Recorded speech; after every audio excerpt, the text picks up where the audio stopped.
to 420 Chief. This episode today I'm extremely excited about. I've got a veteran on from the Royal Air Force, that's Australian Air Force, that started an organization called No More Zombie Veterans. And as we got to talking, I realized that I've been doing push ups every day on my TikTok channel now for 470 days, raising awareness to the veteran suicide crisis. And I realized that this isn't just a crisis in America, this is a crisis globally. Um, our brothers and sisters in arms are not just lost to war, but in a system that fails to understand what true healing really looks like. And that's why I'm honored and excited today to introduce Derek Pyrah, a 15-year Royal Australian Air Force veteran. Derek is on the front lines of a new kind of fight, advocating for the healing power of plant medicine and exposing the dangers of over medication. Together, we're spreading awareness on how cannabis and endocannabinoid systems are changing lives and saving them. So, with that being said, I introduce to you Derek. Welcome. How you doing? Yeah, good. Thanks, Ryan. Yourself? If I was doing any better, we could do this in person, and pass one back and forth. But I'm very grateful and honored to have you on the show today. I found you on LinkedIn and I went through your profile and I was just blown away. So, Derek, let's just jump right in. You want to start off by talking to us a little bit about your time in service in the Royal Air Force? Royal Australian Air Force. Yeah, my time in service, I joined when I was 15 and a half, signed a 9-year contract. Back then you could, that was 1990, back in the old days. And yeah, I joined up as an aircraft airframe fitter. I was working on aircraft for about 9 or 10 years. And then I sort of got realizing that it was just a lot of carcinogens I was working with and wanted to do something different. So saw there was a new area opening up in the Air Force for IT and communications all being amalgamated. So I jumped in on that. It was freaking awesome. And yeah, went over, did some time in Iraq back in 03. And shortly after that, after about 6 months or 8 months over there, came back a little bit different. And yeah, I started having to get a bit of counseling, got on the meds, that sort of stuff. Wow, you joined at 15 years old. That's Yeah, that's incredible. Like I think that I was was crazy. 19 years old when I joined. I couldn't imagine my 15-year-old self or even any of my 15-year-old kids. I've got a 21-year-old son. I couldn't imagine him joining at 15. I've got a 16-year-old son. There's no way I can imagine him Yeah, joining yeah, at 15 years yeah. old. It was different times back then. I would definitely say. So you mentioned that you were having some issues when you got out. What kind of issues were you having from that transition from being in the military coming back to the civilian world? I guess it was a bit complex to transition because I joined at such a young age. So my whole growing up adult life was military focused. So there was obviously a big difference between having a military sort of mindset and being brought up in the military and then being released on the civilian world when you get out. It's there's normal. You just can't understand how people work outside the military. You get brainwashed when you join. In a sense, you get reprogrammed in your thinking, military mindset, all that sort of stuff. But I was having some troubles before I got out, which is why I got out. I didn't ever want to get out of the military. I loved it, dude. It was the best, exciting job, one of the best, funnest jobs in the world. The people are amazing you're working with. You're at the cutting edge of what you're doing in any field. But after Iraq, I was yeah, things were different. I was having issues. When I got back, my wife at the time and everyone else was like, they told me years later, they're like, it sort of looked like you, didn't sound like you, didn't walk like you, didn't talk like you, nothing, As a few people said, like the Derek they knew died in Iraq, and the dude that came back was just some other person. Wow. And that's hard, because you don't understand that. You don't feel it. You don't realize it at the time that all this is happening. Mm. Yeah. You said you went to your VA and you were prescribed medications. What kind of what transpired to get you to go and to seek some help and kind of talk to us what that looked like for you. Yeah, I think it was my wife that when I had a wife, she was like, "Hey, something's up. You need to go talk to the doctor on base. Like you're not acting right and this and that and the other." So yeah, I went and started getting counselling every week while I was still in, and then I thought this is ridiculous. I got to get out of the military. I don't know what's going on. So I got out and then applied to the VA or the DVA, they're called over here, Department of Veterans Affairs. And they started me on the antidepressant, just the normal stuff, a couple of things to start with. Within about 6 months, I was in a hospital, in a psych hospital for veterans. I was on besides antidepressants, I think I was probably on 2 antidepressants by then. I was on antipsychotics and a mood stabilizer and sleepers. And then, yeah, I guess once you get started on that prescribing algorithm, it's just you get a bit more at it over time. Certainly does. What types of side effects did that have on your physical health while you were going through this? Well, weight gain's the ones that start with, because your body's sort of slowing down, and you're getting the munchies all the time from all these psych meds are pumping into you. Weight gain, and then cholesterol level goes up, blood pressure goes up. Organs start shutting down a bit over time as well. Then you have to have other medications to counter those adverse side effects as well, and you know starts accumulating. Now, how much weight did you put on from? About 40 kilos. So I'm normally 80 kilo, and yeah, I went up to about 120. I Wow. think I might send you a photo of what it looks like. It was a bit, yeah, no one recognized me once I got back, years later after everything, and I've gotten back down to my normal size that I am now. But yeah, it was different. Trying to blow that up. I couldn't pull it up on the computer so I can show people here.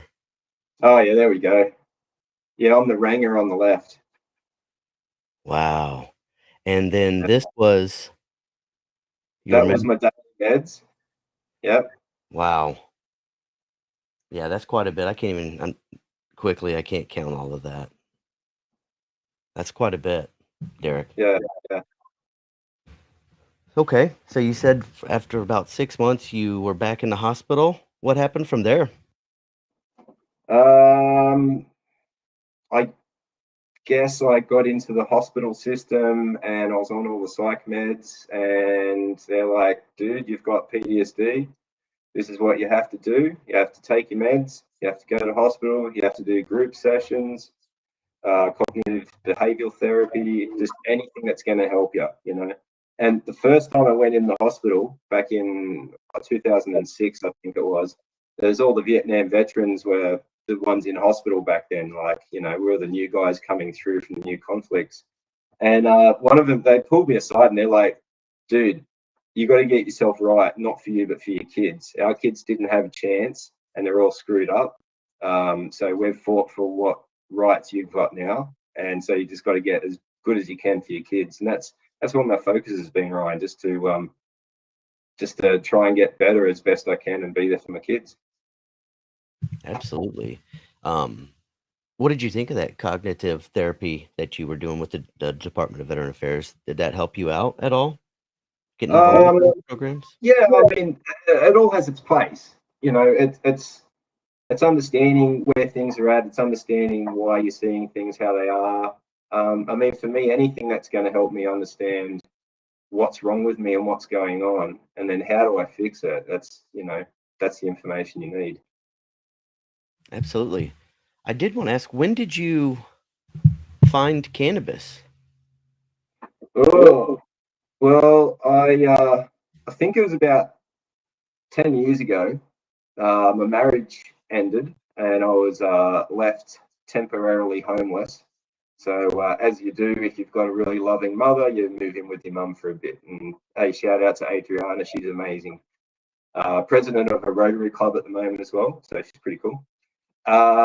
Anyway, so I at that stage, I'd had this crippling anxiety in my chest for about 3 or 4 months. It felt like someone was just constantly kneeling on your chest. It was shocking.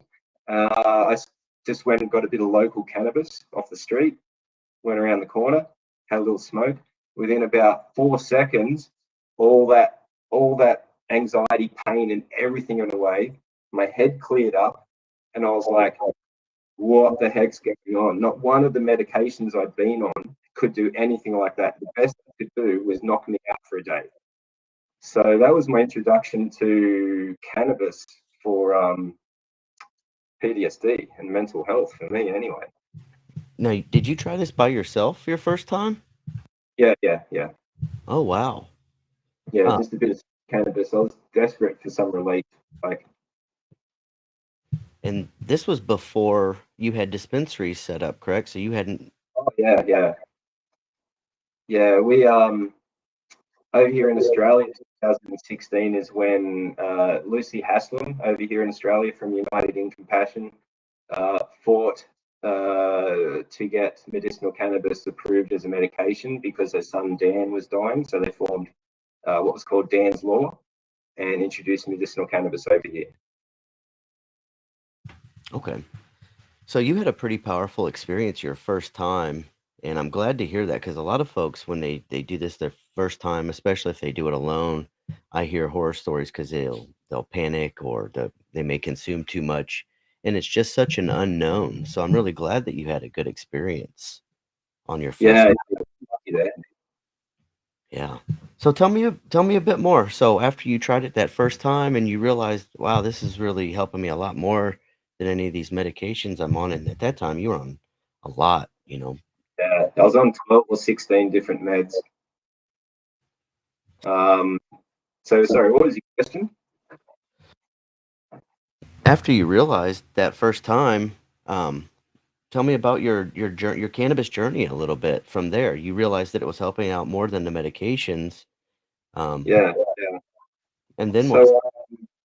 So I told my treating psychologist and psychiatrist and GP that, hey, I tried some of this stuff and it's helping. And they're like, yeah, we've noticed you're like starting to pick up. Like, we're wondering what the heck you're doing differently. What's going on? I'm like, well, I'm using a bit of this cannabis stuff. And they're like, right, this is as good as we've ever seen you. Don't stop. Like, this is working for you. They encourage that.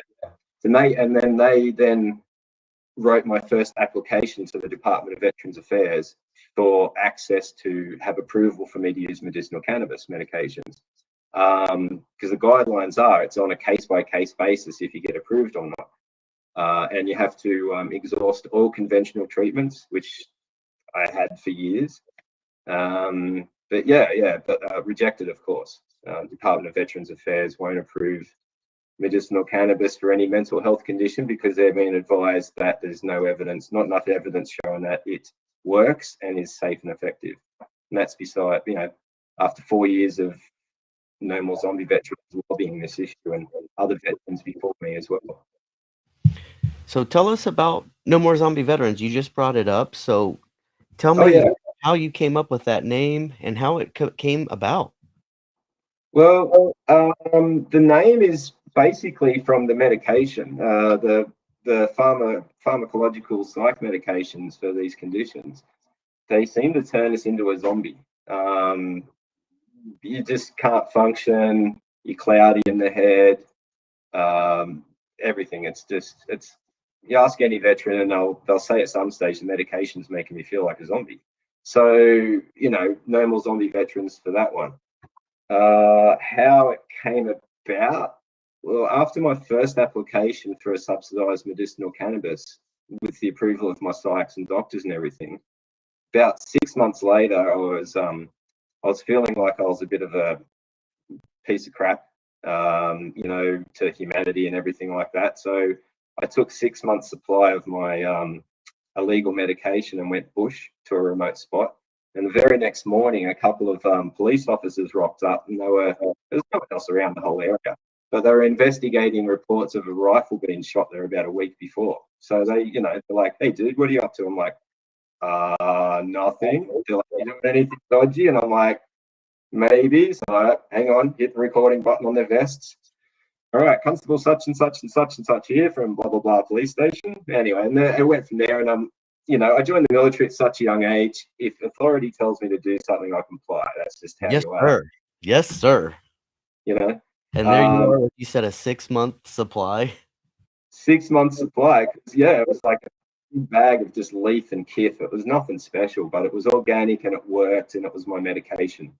So that obviously got confiscated on the spot. I had to go to court, and due to the amount I had, I was facing a maximum sentence of 10 years jail. Wow. So yeah. So that's where Lucy Haslam from United in Compassion stepped in. Australia's medicinal cannabis campaigner, founder, amazing woman. She organised a doctor and a company to prescribe me medicinal cannabis for free because I couldn't afford it. It's a rich person's medication over here. And she organised some legal representation and everything. We went to court, and the magistrate saw what was happening. He had no problems. He dismissed all the charges, and court ordered me to take my medicinal cannabis medication. That's amazing. And that had to be kind of, scary going through that at the same time, with the laws. Yeah, you're just trying to get well, and then you're facing, potentially jail time, a minimum court appearance, and everything else, and a bit of stress. But yeah, you have to get through it. So you started No More Zombies. And tell us a little bit about some of your campaigning and what you're working to do. Well, campaigning has involved writing letters to the ministers in charge of Veterans Affairs, contacting my local ministers, writing more letters, asking for interviews or appointments. And after a first year or two, that wasn't really getting anywhere, of course. I started just doing more of the social media side. So lately we've started putting out a couple of videos which are on our No More Zombie Veterans Instagram channels. But we're hoping, well, within 4 to 6 weeks we'll have the main nomorezombieveteran.com website remade. That's sort of getting looked at the moment, and then all the media we're doing will come into one spot. Perfect. That'll be amazing to have that now, because right now you have Buy Me a Coffee, No More Zombie Veterans, correct? And you've actually got a petition up there. Oh yeah. We've got a change.org petition, 33,000 signatures. So just trying to get more signatures on that one. Our main, the focus of the whole campaign and the petition is for the Department of Veterans Affairs here in Australia to reapprove, because they actually did approve medicinal cannabis a few years ago, but they suddenly took it off. They had medicinal cannabis approved for PTSD and traumatic brain injury, but suddenly took it away with no reason. So the whole No More Zombie Veteran campaign is to get the Department of Veterans Affairs to reapprove medicinal cannabis for PTSD and traumatic brain injury.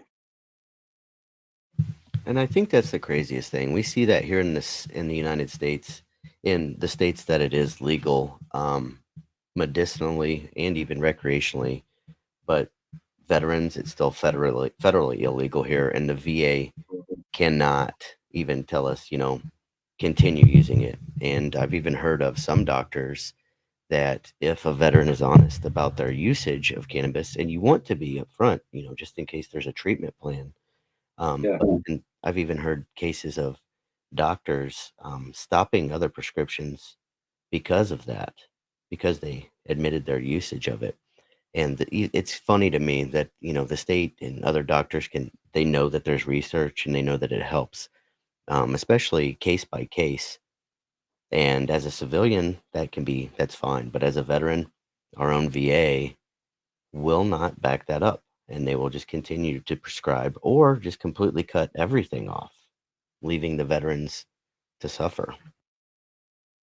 Yeah, I've heard you guys have it a bit harder over there than we do in Australia in terms of if you're not following the VA prescribing algorithm, they can cut off your funding, etc. That's yeah. Sorry It's about that. That's terrible. it's very tricky, and then it's also you've got to keep in mind state by state, because some states we have medicinally legal, some states it's recreational, some states it's completely illegal still. Yeah. Yeah, so you've got to be very careful. Um, yeah. Yeah.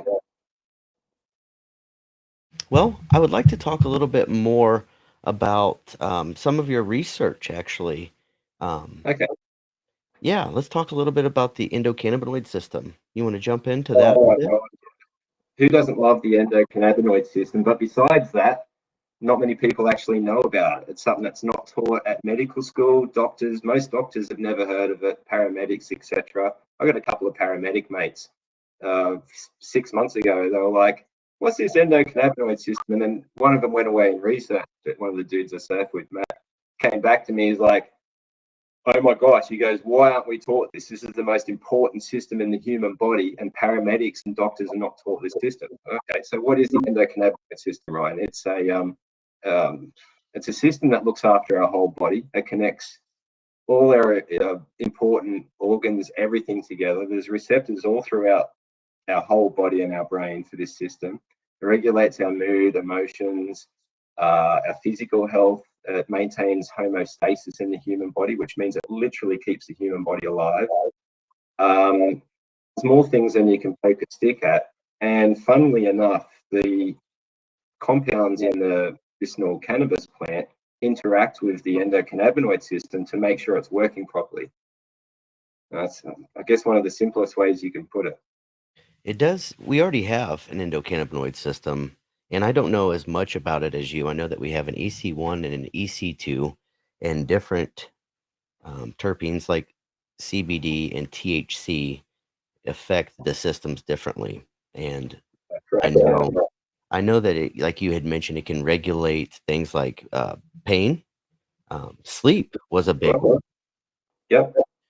And just when I found out about this, I actually specifically looked into strains that helped myself, right? So I published a book called Strains for Pains that you can document in, what works for you, because some work better than others, some don't. Some strains would trigger my anxiety a little bit more, or my Yeah. hypervigilance even just a little bit more. So I would document that to avoid it, but then there's others that would completely eliminate that to make me aware of what's going on so that I could make better decisions and be calmer. So when I heard about this, I was like, okay, I looked into it a little bit more and I learned that, you can really focus your healing. You can dial it in if you know the strains, CBD, we've heard of CBN. A lot of people have heard of some of these things. And when you really dial it in and figure out how that impacts your endocannabinoid system, that's how this really operates, right? Yeah, correct. Um, yeah, I found myself, I guess, the different strains affect people differently, different conditions, etc. But something I've noticed a lot recently is over here, at least in Australia, the focus seems to be on the THC level and the content, what percentage it is in the plant. That seems to be the main focus, whereas THC is just one of almost 300 different compounds and components in this plant. Correct. And the one that regulates THC quite a bit is CBD, which is scientifically shown to have antipsychotic, anti-anxiety, antidepressant, anti-inflammatory features, and all that sort of stuff.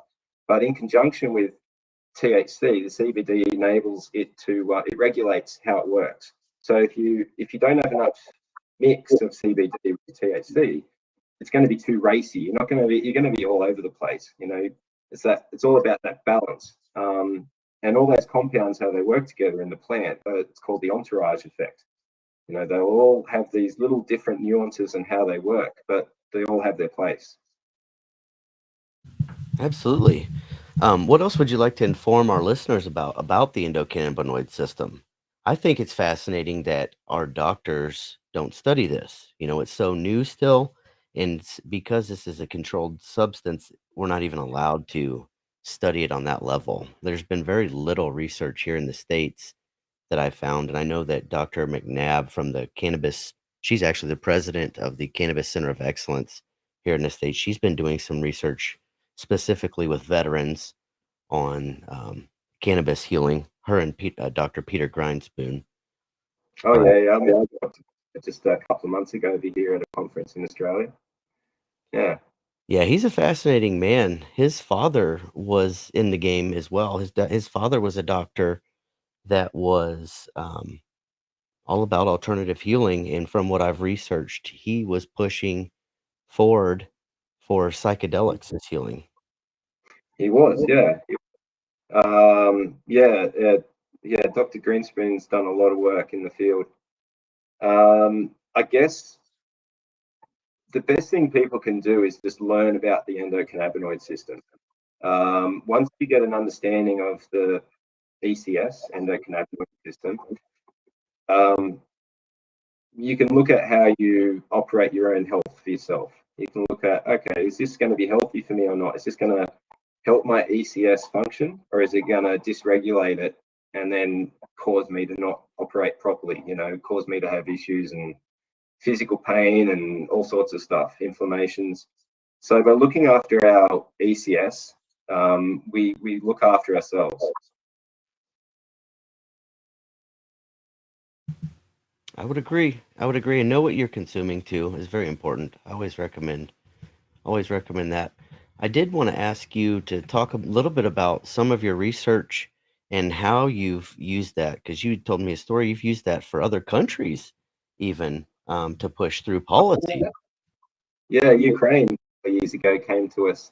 So I guess with this whole no more zombie veteran thing and you know fighting for Veterans Affairs over here in Australia to change their policy back to reapprove medicinal cannabis for mental health conditions, we had to do a lot of research to actually prove our case. You know, show what's the benefits, how does it work, give us all the studies, you know, research all the studies, pros and cons, current medications versus medicinal cannabis compounds. Um, we had a group from Ukraine come to us about 2 years ago. I think they were called Cannabis to Ukraine. Bogdan, I can't pronounce his last name. I've tried to get in contact with him since, and I'm not actually sure he's actually on the planet anymore, to be honest. But they came to us and said, "Hey, can you help us get medicinal cannabis approved as a medication for our Ukrainian government?" I went, yeah, for sure. Here's all the information we're giving to our current government. Hope it helps. And then, yeah, funnily enough, the Ukrainian government looked at the evidence and went, "Oh wow, not only does it work, it's also cheaper and they get better. Yeah, let's approve this stuff." Straight up, Almost like it was that easy, huh? literally, literally. But hey, we help someone else, and that's what it's about. What are your current struggles in Australia right now with that legalization? Um, Politics and stigma. So, because we've had 100 years now of prohibition against this plant that's a medicine food, we've had 4 or 5, 6 generations of Australians over here that have been brought up being told that it's evil. You're going to lose your soul. It's worse than heroin. It's worse than crystal meth.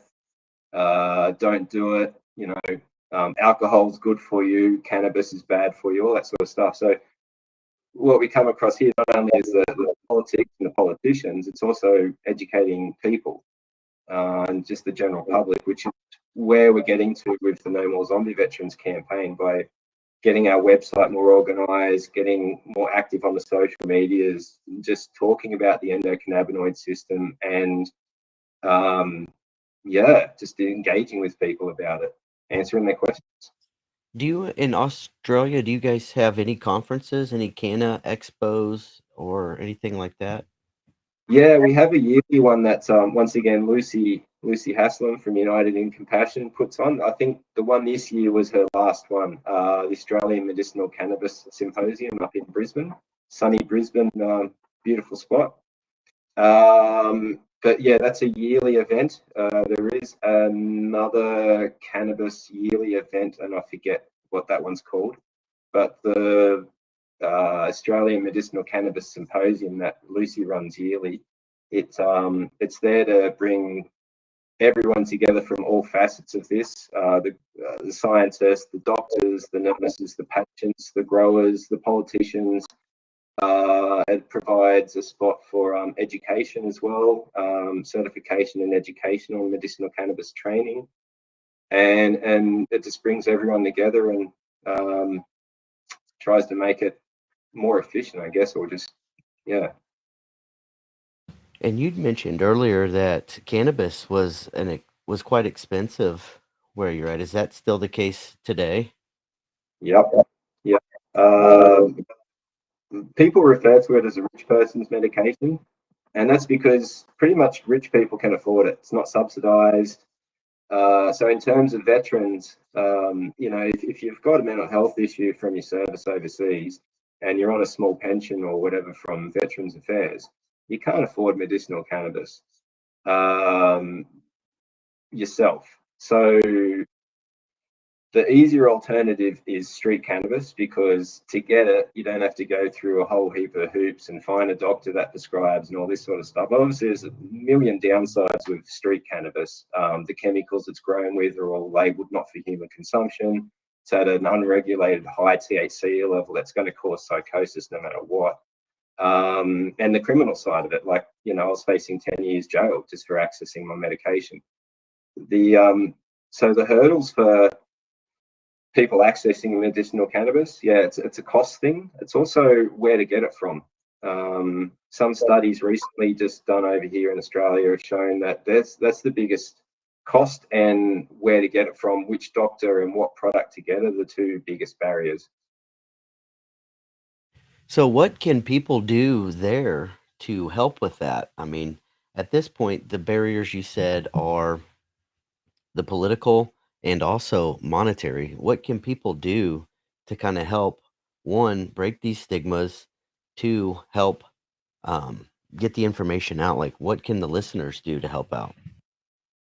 Um, in general, I guess, you go to see a politician and things like that. But if people listening want to help with what No More Zombie Veterans is doing, which I guess in a sense is not just lobbying for a policy change with the Department of Veterans Affairs, it's also advocating for medicinal cannabis as a legit medication and giving the reasons why. So we're educating, well, hopefully we're trying to educate people and break down stigma so that it's more accessible. Question, what can people do to support? Yeah.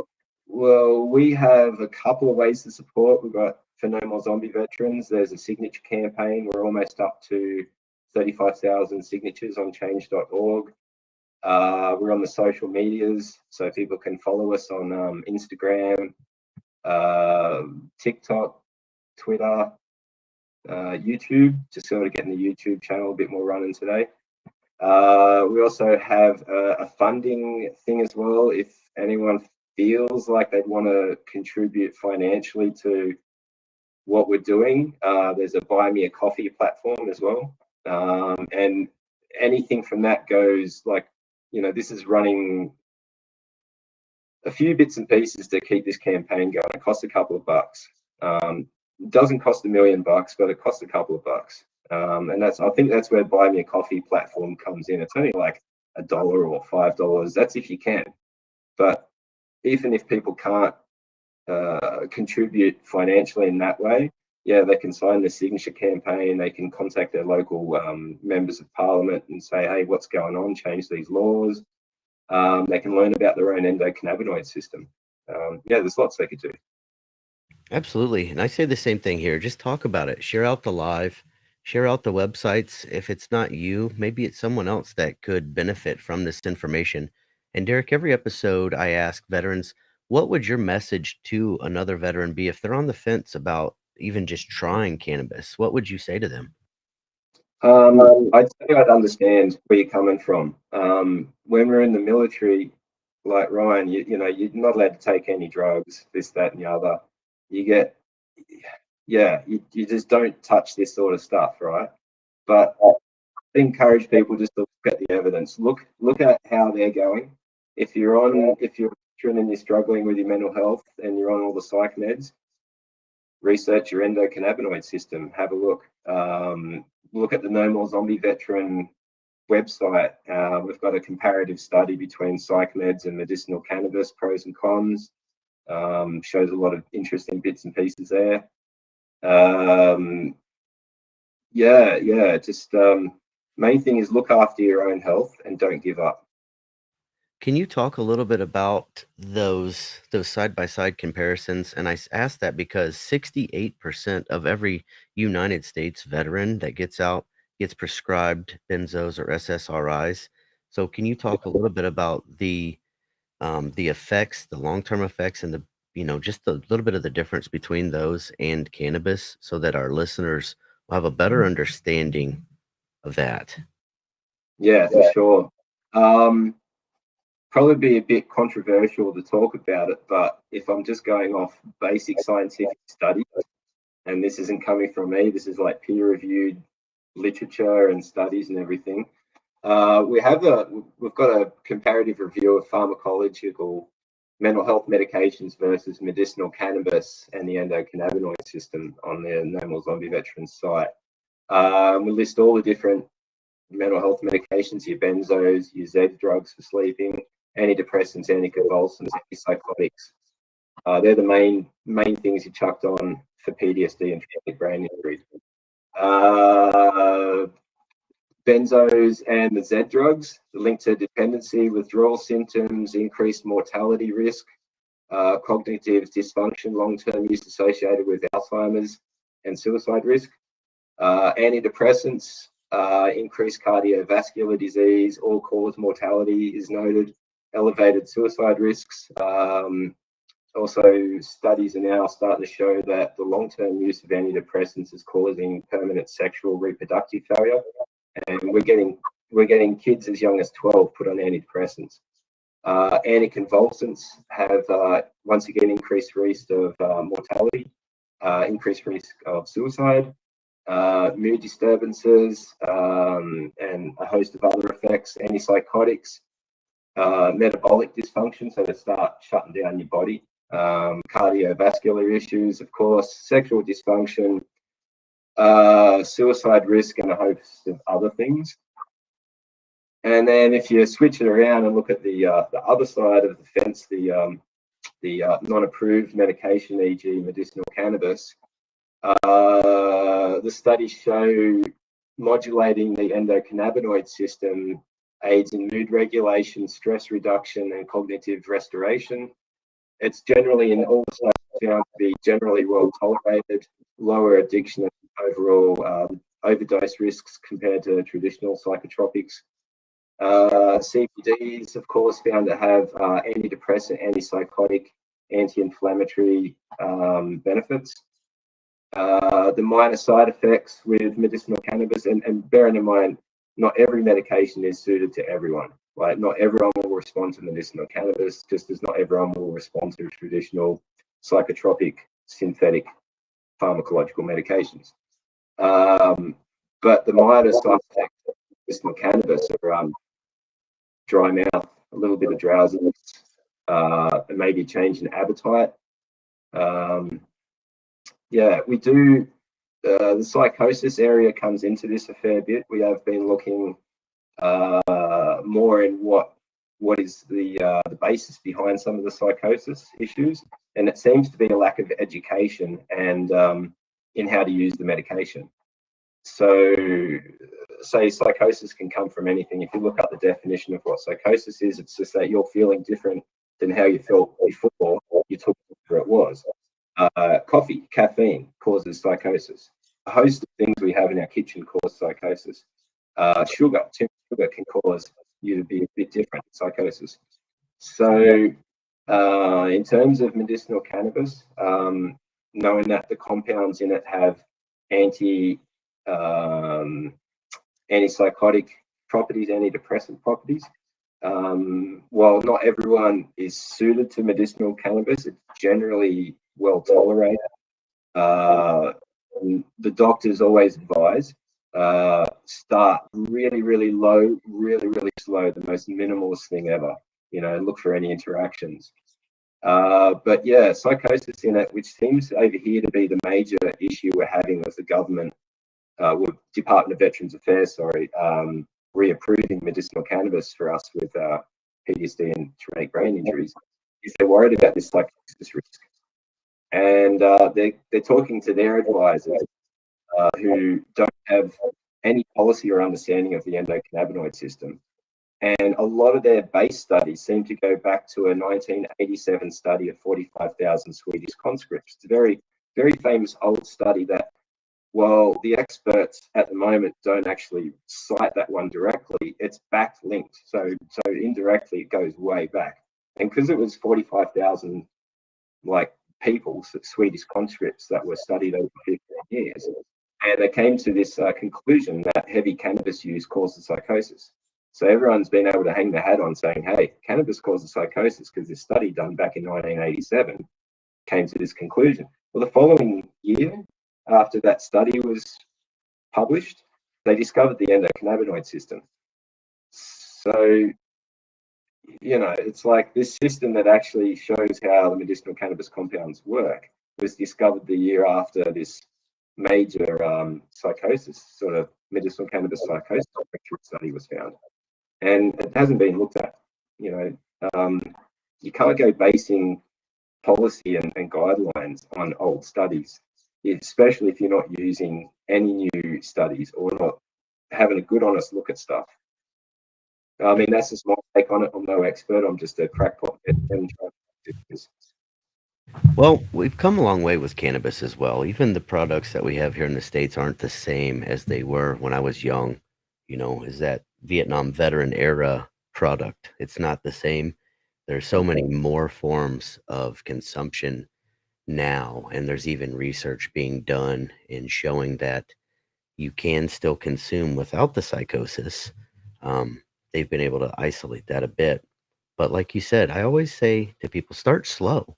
Like people think that they'll pick up a joint and they'll hit it 2 or 3 times their first time. That can be too much for a lot of people.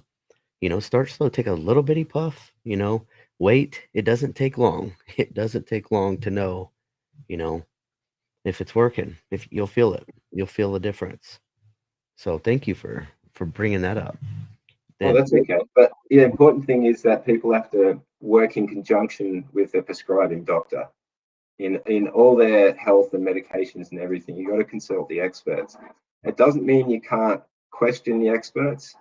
By all means, I mean, democratic countries, we can sort of look into stuff a bit ourselves. yes, do your own independent research.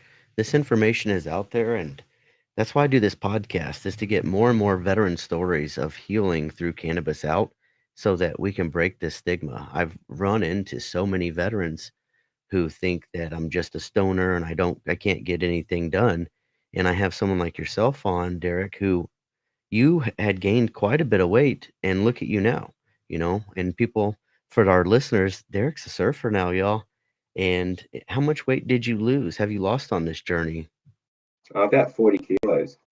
So I put on about half my body weight on the psych drugs, and then getting onto medicinal cannabis and getting healthier and better and stabilizing and starting to recover in my PTSD journey.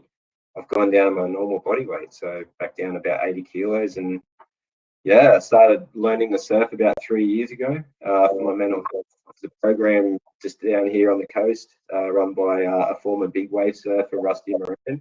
Started up the Veteran Surf Project, and now he's teaching veterans and first responders how to surf for their mental health and saving lives. It's awesome.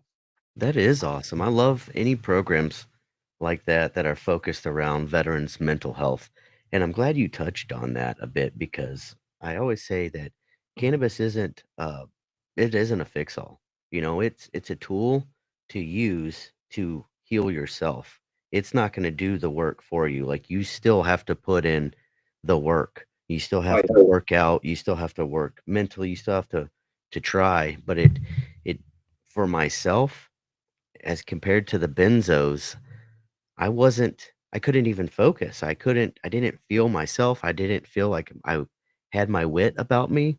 And when I put all that down, and especially when I quit drinking alcohol as well, and I was like just I would say microdosing cannabis. I was doing little 2 milligram sweet tarts at a time. But when I quit drinking, I started eating healthier. My mind started to clear. I started to focus. I started to read. I started to research, and I started to do more. And once I got more used to that, by the practice of doing and doing and doing consistently over time, I started to feel better and Yep. mentally and physically. And so that's what got me so excited to share, why this, you know, why 420 Chief, why I have these interviews, why I smoke weed, because it saved my life.